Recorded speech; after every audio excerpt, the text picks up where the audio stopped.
All right, people. Welcome to the first episode of the Fortified podcast. I decided I kind of wanted to make a solo podcast. I did one other one of these, kind of explaining my whole fitness journey, and I babbled on for a literal hour, all by myself, talking to a camera. So I figured, this is something I should keep doing. I really enjoyed it, and I don't know. I really like making content. And I saw this it was on another podcast, and it was from Chris Williamson, who is a guy that I really respect. I listen to his podcast often, and I always try and listen to podcasts that have him on as a guest. He's all about self-improvement for males and things like that.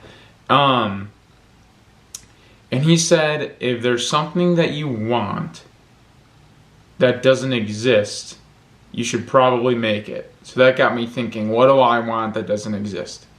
And for me specifically, I have two huge interests. For the entirety of my life, it was sports, and specifically, professional sports and team building and that aspect of it. What a general manager does for an NFL team, things like that. And as I got later in life and into college, the second kind of major interest that I had was self-improvement and fitness and health. And that's what I've been really focused on as my two biggest interests for the last, 4 or 5 years. Sports spanning longer than that. And I've never seen two people really combine those worlds. And I want this podcast to be about that, because I feel like a lot of people in the sports world that are analysts or things like that are either former players, or they're people that I don't think would really, dive into the self-improvement world. I don't think this connection really exists anywhere, but it's my two biggest interests. And I feel like there's a lot of people out there that are very interested in sports, but also personal growth. And I think combining that into one spot could be a really cool thing. And I also think this would be a really cool opportunity to meet more people, like me. I love all of my friends so much. I really care about all my friends. But I feel like I don't know a lot of people that, are this into this world as me.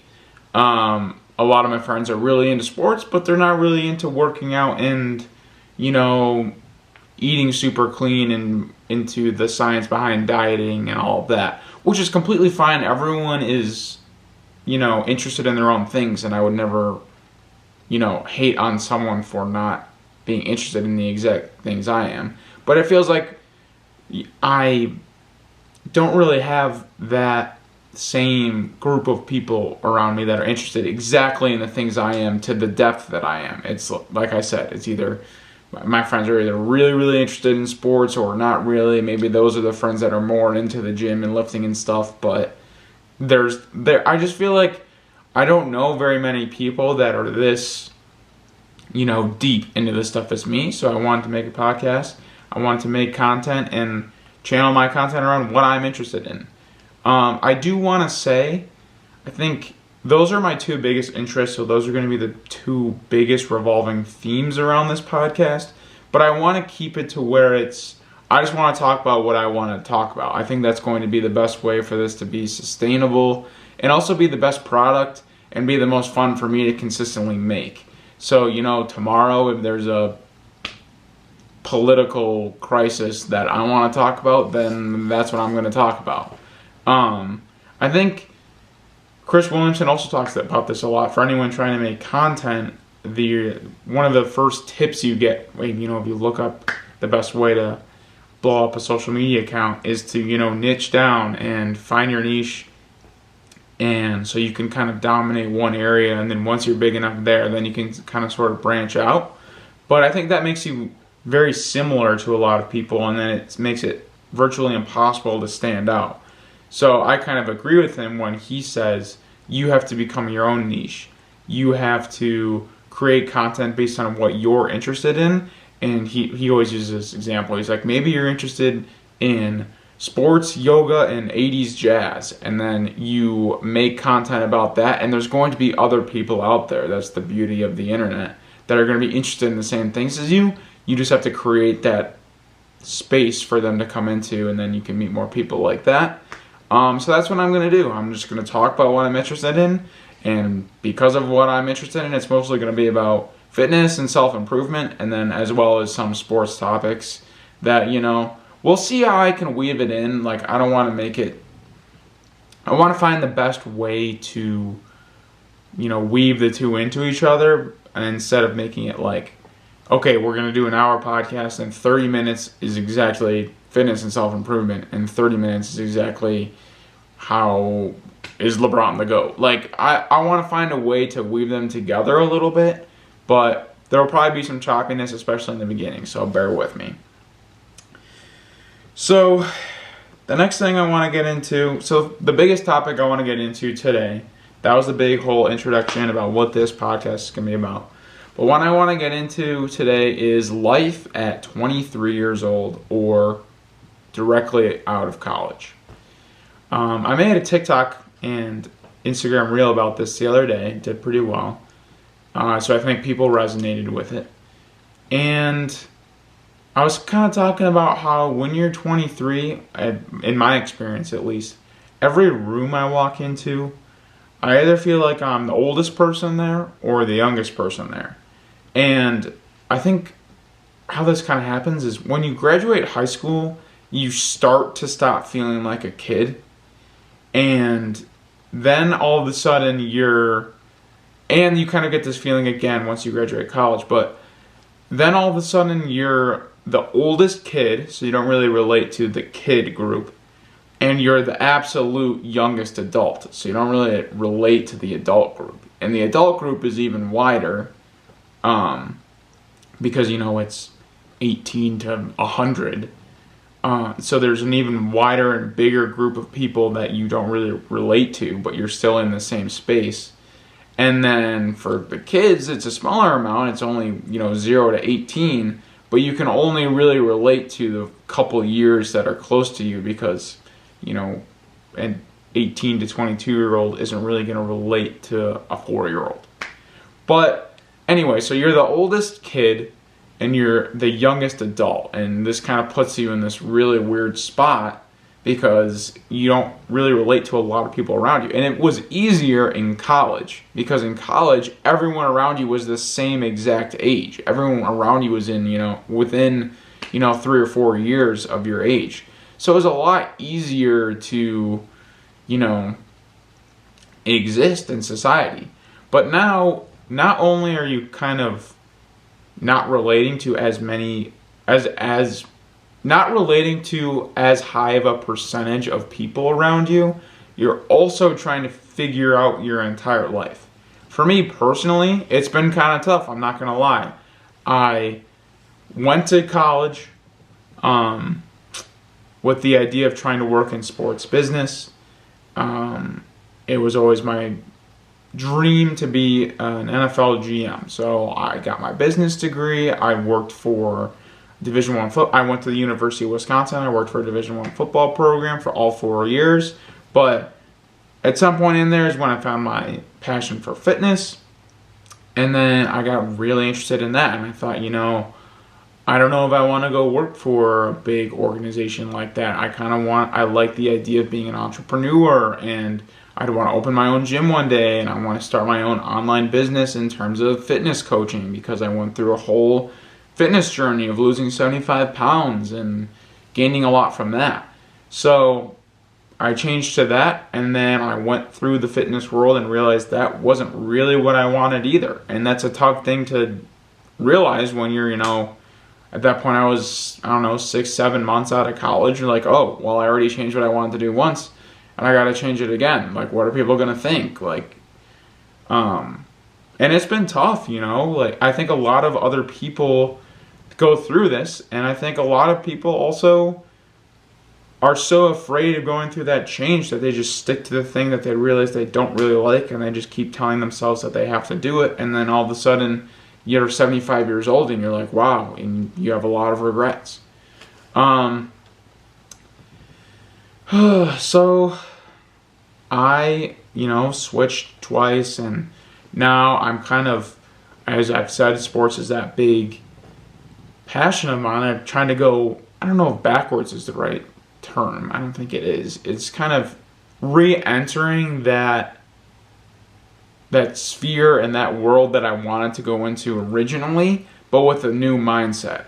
How I've kind of approached this is trying to work in sports again, but those 3 years-ish, 2-3 years of being really obsessed with fitness and self-improvement have given me tools to go back into the sports world and attack that however I want or wherever my life goes. So where I've been now the last few months is, I've been working, some part-time jobs, just staying busy while I'm applying and trying to get into the sports business industry. And I'm it's a weird time to be talking about this really, because I've gotten through the first round of interviews for this one position and I'm waiting to hear back, but it's been a while, so I don't really know if I'm going to get it. It's very much up in the air. And, I think this is my last kind of shot at working in sports personally, because I've now, as I've even gone through this phase of life, realized that sports is not the end all be all for me. Because I think there's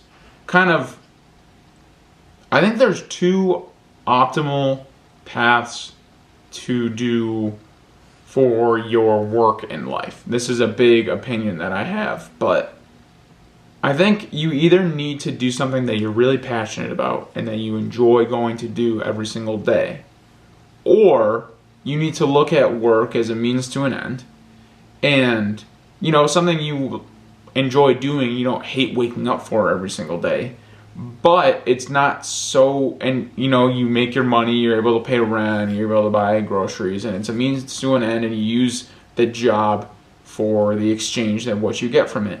But if I'm going to go down that route, and I think a lot more people should maybe think more like this, if you're going to do that route where you're essentially trading hours for money and resources, then you need to make sure it's not so demanding that you can't also build something on the side, whether it's just a passion project or something that could eventually take over that. So for me, I have two options, two roads to go down that I would be very excited to go down at this point. Either work in sports and see where it takes me, work with an NFL team, see where it takes me. Maybe it leads into something great and it's something that I could always, for the rest of my life, be happy that I explored. Maybe I figured out it's not for me. But if I didn't take this opportunity, say they give me the job, I got the job that I'm in right now, and then I turn it down because I'm like, I want to keep my options open, like the other path I was talking about. Then, when I'm 85 years old, I could be like, man, what would have happened if I had taken that job, and who would I have met, and what opportunities would have been opened, and could I have been a GM one day if things just really bounced my way? So where am I going with this? Ultimately, what I'm getting at is those are the two paths. There's do something that you really love, or do something that is in exchange, but it keeps your options open enough where you can build something on the side. So for me, it would be if I were to get a normal desk job, let's say, I would want to go to a big city. I know not everyone has the same circumstances. I'm very blessed and I'm very lucky where I feel like I would be able to support myself. Going to a big city, it would be more expensive, move away from home. So I could experience that as a younger person. But I would also work very hard on the stuff that I do on the side, like this. I've been posting social media content consistently for a long time now, and I haven't seen really anything from it. I have a few thousand followers, which for posting essentially every single day for the last few years is nothing. But it's something I enjoy doing, and I think people could really benefit from finding something that they enjoy doing that doesn't feel like work, that could eventually turn into a way to make money. Or, it doesn't even really have to be something that fulfills you, at least. I think it would be very cool if I could make a podcast like this or keep posting on TikTok and Instagram and eventually have a following and be able to, I don't know, if I were able to make a business off of it because I have all these followers and I have a target market and I could create a good product and sell it to them. I could have brand deals or whatever it is. I think it's important for people to have something on the side that they're building for themselves, because I think the way the world is set up right now is people, go work for the man and they lose, you work your 9 to 5 and you lose your kind of autonomy. You stop kind of living for yourself and every decision is made for someone else. And I don't think that's the way humans were really meant to go through life. I feel like you are meant to make decisions for your own family and kind of guide your life the way you want it to. And I completely understand there's a reason that, jobs exist and you need it to survive. So I completely understand that, but I feel like just keeping that side passion, that side project is really beneficial for people. So if I were to work a more traditional 9 to 5 desk job, I would still work very hard at creating these videos, because I think I would lose myself if I only, worked my 9 to 5 and then essentially in my brain was begging to leave so I could go drink on the weekends or something like that. I think that's a dangerous cycle because you're not really living for yourself at that point. So it kind of leads into the other thing I want to talk about at 23 is I'm a big believer that people should be taking risks right now. For me, the risk is going after this sports job, and what I have to do in the meantime is kind of be judged by people a little bit. That maybe sounds a little harsh, but right now I'm bar backing and bartending and work at my old high school as a athletic I can't think of the word. I essentially work the weight room, and I'm the strength and conditioning coach. I work the weight room and I write all the workouts for all the different sports teams. Like, fun job, but it's like a lot of my friends are, in law school, or they have a solid job, or they're, coding, or like something you could very easily tell some friend of your parents, ask you what you're up to and feel proud of. I don't have that right now. Right now I have to kind of be like, yeah, I'm kind of figuring out, like, blah, blah, blah. But the risk I'm taking is, going after that sports job that is not an easy thing to get. It's a very hard industry to get into, but I'm taking that risk. And I'm not making much money right now because of it. And the reason I can take that risk, I'm very happy I can live at home and my parents are extremely supportive of me.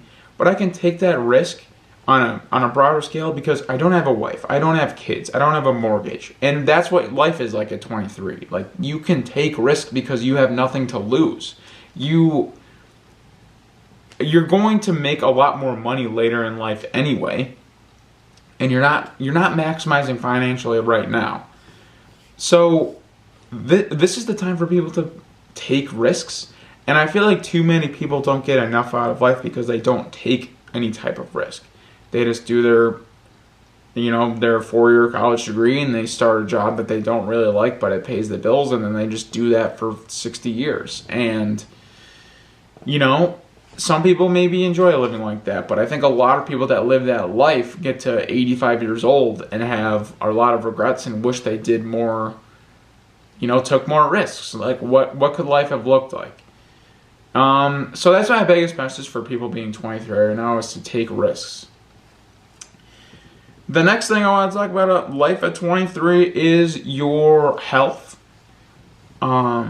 I think people, the general lifestyle right now is, order your 10 pounds of Uber Eats and go to the bars on weekends, get really drunk, and then, stop at McDonald's on the way back and, fall asleep with fries in your belly button. I have a big opinion on this, that this is the easiest time in your entire life to get your health and fitness in check.